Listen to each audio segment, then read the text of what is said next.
আসলে আমার জয়লাভ না, এটা রূপগঞ্জবাসীর জয়লাভ। এটা আমাদের দেশনায়ক তারেক রহমান সাহেবের জয়লাভ। কারণ রূপগঞ্জবাসী অনেক বছর ধরে এটার অপেক্ষায় ছিল যে ভোট দেওয়ার জন্য, মানুষের গণতন্ত্রের জন্য, মানুষের অধিকারের জন্য। রূপগঞ্জবাসী, শুধু রূপগঞ্জবাসী না, সারা বাংলাদেশের মানুষ এটার অধিকারতে বঞ্চিত ছিল।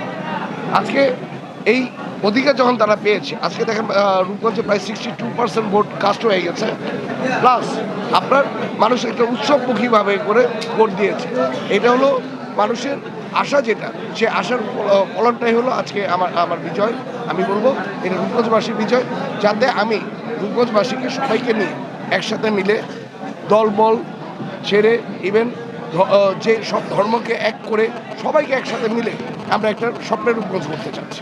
আমি সবার কাছে একটি অনুরোধ জানাবো, সবাই যাতে আমার কাছে আমার জন্য দোয়াটা করে, যাতে এই দায়িত্বটা যাতে আমি সঠিকভাবে পালন করতে পারি, নিশ্চয়ের সাথে পালন করতে পারবি, ইভেন রূপগঞ্জের বাসীর যাতে উপকারে আমি আসি। প্রথমত রূপগঞ্জের যেই সমস্যাটা দেখা দিয়েছে, রূপগঞ্জের দুইটা সমস্যার কারণে রূপগঞ্জ এত মানুষের কাছে ত্রাসের জায়গা হয়ে গেছে। এক নম্বর হলো 17 বছরে আপনারা দেখেছেন রূপগঞ্জে অনেক আর্মসগুলি ঢুকে গেছে, যে আর্মসগুলো আমি বলবো যে আমরা উদ্ধার করতে পারিনি বিগত এই 1.5 বছর উদ্ধার হয়নি।